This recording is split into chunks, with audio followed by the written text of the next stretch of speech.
Como eu devo estudar os evangelhos?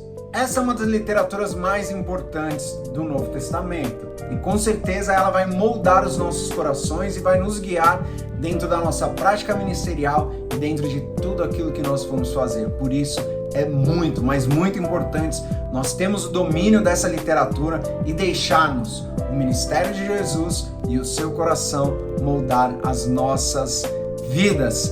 Seja muito bem-vindo, meu nome é Rafael Zacarias Martins e esse é o canal do Zaca e é uma alegria imensa estarmos refletindo sobre teologia e prática ministerial. Então se você não é inscrito, já se inscreve, já deixa seu like e vamos juntos, exercendo o nosso ministério e o propósito pelo qual Jesus nos chamou. E hoje nós vamos falar sobre isso, como estudar os evangelhos. É extremamente importante. E o primeiro passo que eu e você precisamos dar é aonde está localizada essa literatura. Aí você vai falar, pô, você já está indo no básico do básico do básico. Mas é extremamente importante isso. Por quê? Porque quando nós olhamos o Evangelhos, ele está no Novo Testamento. Isso, grande parte de nós sabemos.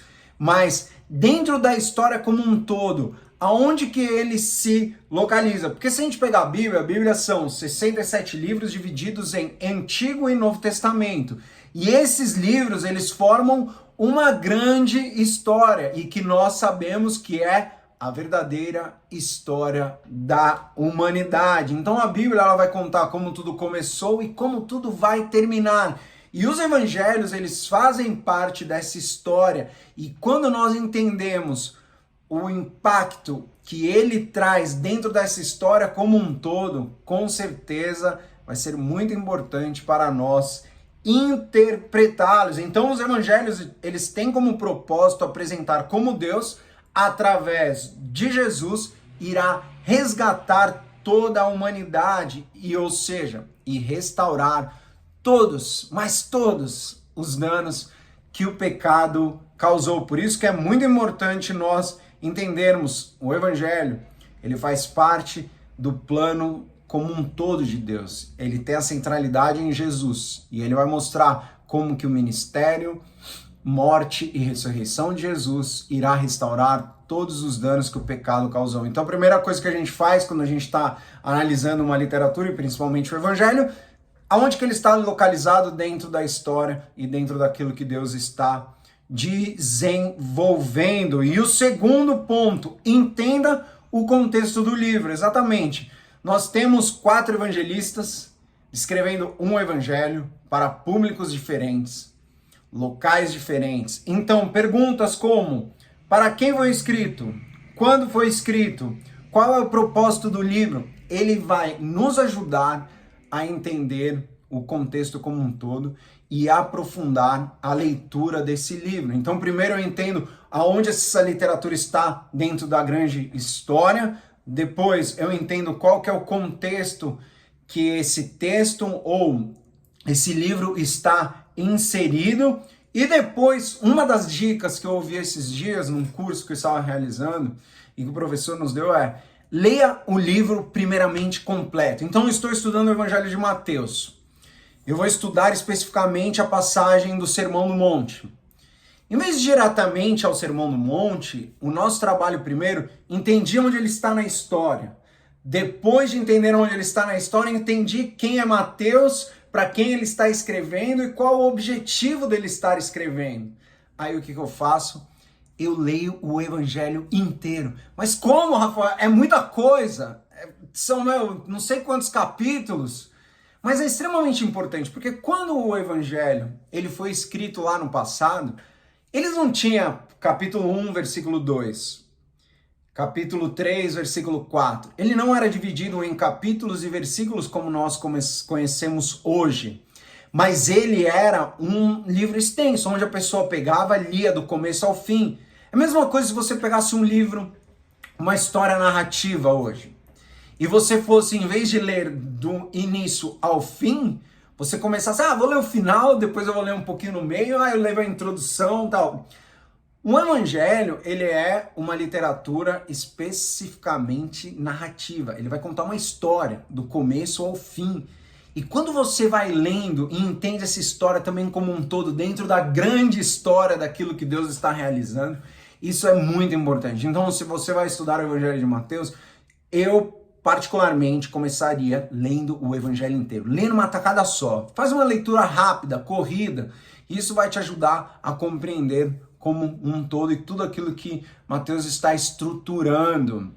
Depois, delimite a passagem e faça a análise dela. Ou seja, delimitar a passagem é importante para entender aonde começa e aonde termina uma linha de raciocínio. E é o que nós chamamos de perícope. Sabe aquelas divisões que tem o título dentro da Bíblia? A Bíblia não existe isso. Quando as pessoas realizam as traduções, eles, além de estar dividido em capítulos e versículos, eles já fazem essa separação. Mas se você pegar a NVI, a NVT e a Almeida Revista Atualizada, você vai ver que eles dividem de maneiras diferentes, porque existe uma discussão aonde começa e aonde termina uma linha de raciocínio. E isso é extremamente importante para você realizar uma análise do texto. Depois que você delimita o texto, entende aonde começa e aonde termina a linha de raciocínio, você tem que entender o que vem antes e o que vem depois. E por que isso é extremamente importante? Porque alguns textos fazem parte de um raciocínio um pouco maior. Um exemplo. Lucas 15, parábola da ovelha perdida, parábola da dracma perdida e parábola do filho pródigo. Essas três parábolas, elas fazem parte de um raciocínio como um todo. Então Jesus está ensinando aos fariseus algo. E aí ele conta essas três parábolas. E quando você está analisando uma dessas parábolas, você tem que entender que ela faz parte de um contexto maior.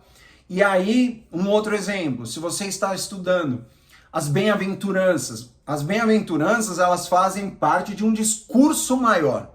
E que discurso maior é esse? É o Sermão do Monte. E o Sermão do Monte está no capítulo 5, capítulo 6 e o capítulo 7. Então você vai conseguir entender do que faz parte essa perícope. E isso é extremamente importante para a gente analisar os textos e conseguir compreender de uma maneira mais profunda cada uma dessas partes. E nós temos o nosso quinto ponto, que é identifique o gênero literário. Como eu acabei de falar, existem discursos, existem parábolas, existem metáforas e existem outros gêneros literários. E cada um desses gêneros é extremamente importante você identificar para fazer a análise correta do texto. E assim você vai conseguir extrair algo melhor de cada uma das passagens que você está lendo.